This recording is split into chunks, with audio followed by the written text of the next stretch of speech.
السلام عليكم ورحمة الله وبركاته. ازيكم حبايبي، عاملين ايه؟ يا رب تكونوا بخير. معلش مأخرة معاكم في الفيديوهات، بس انا كنت تعبانة والله. حتى الاربع ايام بتوع العيد مقضياهم انتخى زي ما طول ما صدقت بقى. ان شاء الله تعالوا كده، عايزين ناكل حاجة حلوة كده، فتعالوا نعمل شوية رز بلبن بطريقتي احسن من اللي بيتباع بره بكتير. معايا انا حطيتهم في الحلة عشان غسلتهم. دي كوباية الشاي مش الكبيرة، كوبايه الشاي اللي مش كبيره، رز غسلته وصفيته وحطيته في الحله. ومعايا كيلو لبن، ومعايا لبن تقني بلدي. هحط الاتنين على بعض، بحب اعمل الرز يبقى لبنه كتير. ومعايا نشا، هاخد معلقتين نشا عشان اربط بيه الرز. معايا كيس كريم جانتيه، كيس فانيليا، معلقتين لبن بودر. اللبن البودره ده بيخلي برضو الرز حلو قوي. تعالوا نشوف هنعمل ايه مع بعض. بسم الله الرحمن الرحيم. هنعلق على الرز الاول بتاعنا بشويه ميه كده يستوي. ما تكتروش الميه، حاولوا طالما كميه قليله ونحط لبن كتير ما تكترش الميه.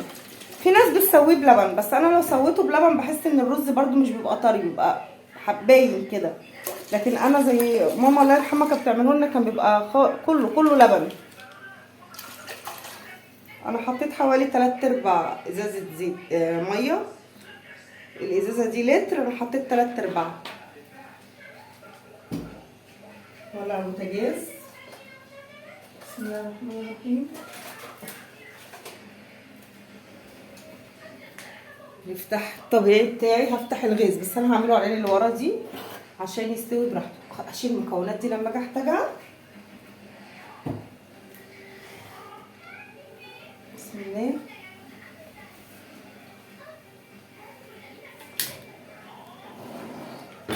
هولع الرز بتاعي يستوي، ولما يستوي ويدوب خالص هقول لكم نعمل ايه. انا ما بحبش انقعه، ليه؟ بينزل النشا بتاعه كله، فليه بقى مش هيبقى رز بلبن. فانا بخليه عشان كمان محتاجش في الربط بتاعه نشا كتير.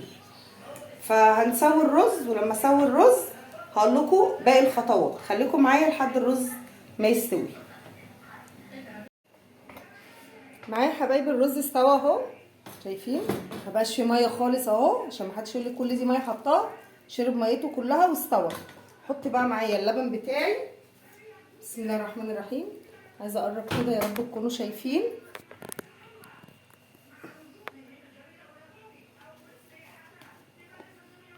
احط اللبن بتاعي. بسم الله.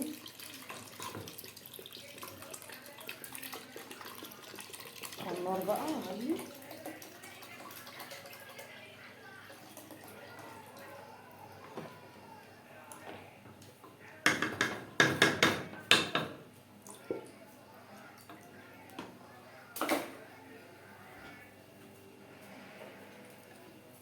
وده لبن بلدي انا كنت غالياه بوش، هحط برضو. هخلي شويه هدوق فيهم قدامكم دلوقتي النشا والكريم جانتيه. انا حطيت اللبن، هحط السكر. معايا كوبايه الا ربع سكر، انا نسيت اقولها لكم في المكونات. لو عوزت هحط، انا بحبوش مسكر، فانا بالنسبه لي دي كده بقى عسل نحل. اقلب السكر، نسيبها بقى تغلي غلوتين كده مع بعض لحد السكر ده ما يدوب خالص.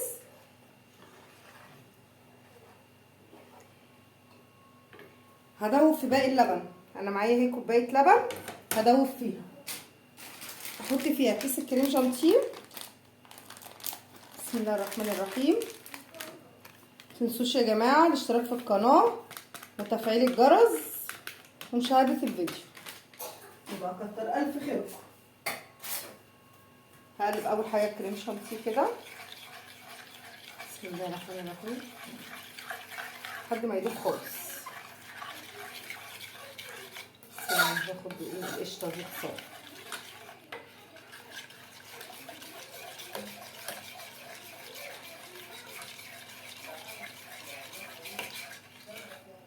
الكريم شانتيه ما بقاش مكلكع ولا حاجه، ده خالص. هدوب كمان اللبن البودر شويه كده، بتاع معلقتين كبار. لبن بودر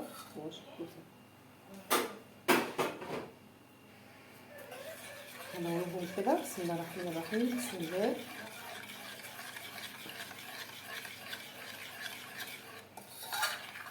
برضه لحد ما نجيب اللبن البودرة خالص معايا.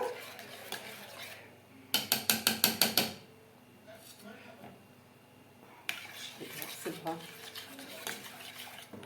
ودوبتهم خالص اهو. حط كمان النشا عشان كله يدوب مع بعض.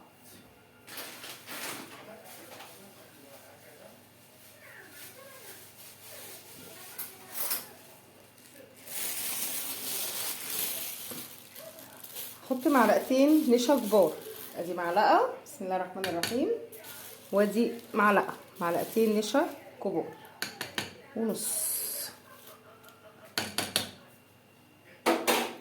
هقلبهم بقى. هقلب النشا بقى كله.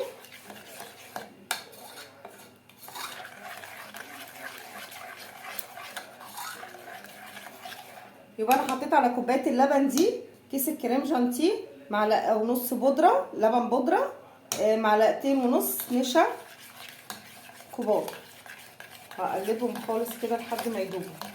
وهنا السكر بتاعي حطيت كوبايه الا ربع سكر مع كيلو لبن وحوالي نص، يعني كيلو ونص لبن. كيلو ونص لبن عشان ده كان كيلو لبن، انا عملت منه كوبايه شاي بلبن بس.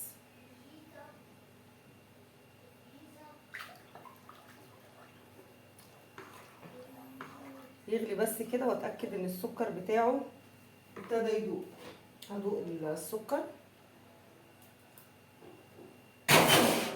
سكره زاد قوي.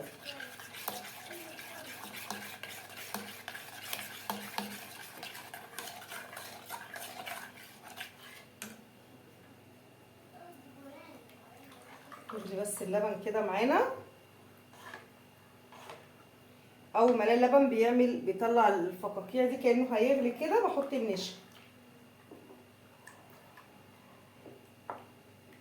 يغلي اللبن وارجع لكم. سبت اللبن وحطيت عليه وغلي شويه مع الرز عشان الرزايه نفسها من الميه اللي انا حطيتها تستوي بيه تشبع باللبن، تشرب من اللبن كتير. بعد ما غلي وشبع منه جامد كده، طبعا انا حطيت هنا زي ما قلت لكم كريم جانتيه ونشا ولبن بودره وقلبتهم كويس. بصوا ما فيهوش كلاكيع خالص، فضلت اقلب فيه لحد ما يبقاش فيه كلاكيع نهائي. اول ما احط ماده الربط دي ايدي ما تسيبش الرز ابو لبن خالص، عشان دي قشطه. انتوا عارفين اللبانه انا غاليه فيها لبن بلدي، لبن بلدي لا يعلى عنه.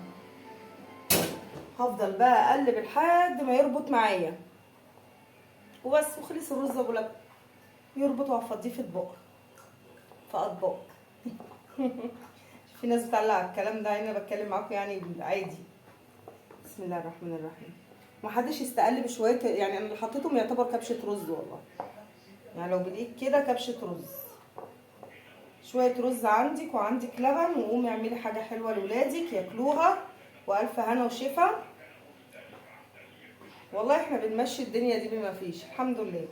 غليت هناكل، رخصت هناكل، محدش هيقعد من غير اكل.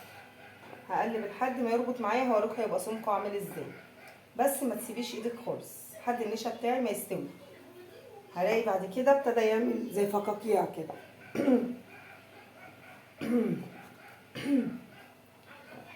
ده بقلب، هو ابتدى يتقل معايا.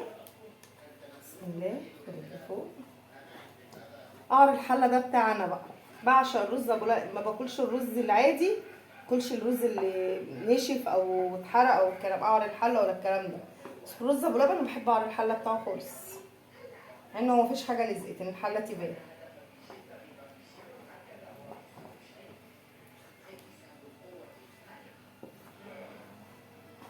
هفضل اقلب كده لحد ما يتقل معايا ويربط.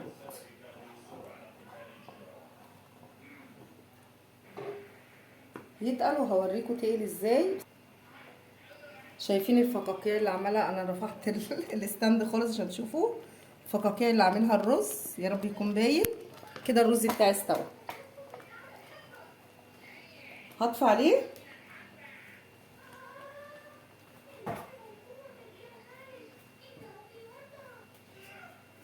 وهحط كيس الفانيليا بعد ما طفيت اهو. هو المفروض استنى يهدى شويه بس عشان ايه التليفون عندي هيفصل. واحط كيس الفانيليا واقلب.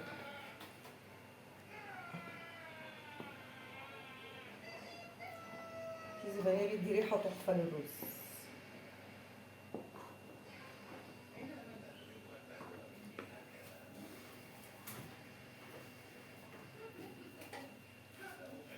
احط له سنه فانيليا تاني كفايه عشان ما يمررش. واقلب بقى الفانيليا كويس كده. ريحته رهيبه. واو. بسم الله الرحمن الرحيم. كده خلاص خلص الرز بتاعي وحطيت له الفانيليا بتاعته وقلبتها. هي دابت والنشا بتاعنا داب. هغرف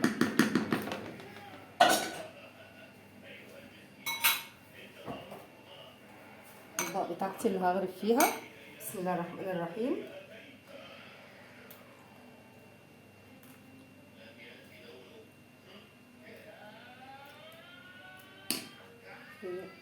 عشان محدش يسيب منه.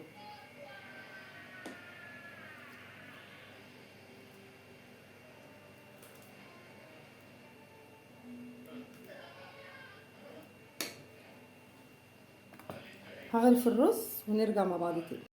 ودي كميه الرز بلبن اللي عملناها. طبعا انا حطيت في ده جوز الهند وزبيب 2 بس، لكن الباقي ما حطيتش فيهم حاجه ان ولادي ما بيحبوش المكسرات خالص على الرز بلبن، ولا بيحبوا جوز الهند ولا الزبيب. وده كان الرز بلبن بتاعنا النهارده. مش دي كميه بس، ادي باقي الكميه. عملنا من كبشه رز او كوبايه رز صغيره عملنا الكميه دي. هتجيبيها من محلات غاليه. ويا رب يكون الوصفه عجبتكم. شايفين طبق الرز عامل ازاي، شايفين اللبن كتير ازاي. ويا رب تكون عجبتكم الوصفه. واشوفكم في خير. يوسف ابني عايز يسلم عليكم. ازيكم يا حبايب قلبي، عاملين ايه؟ وحشوني اوي اوي. متنسوش تعملوا لايك وسبسكرايب ايوه وتفعيل زر الاشتراك. واشوفكم على خير، والسلام عليكم ورحمه الله وبركاته.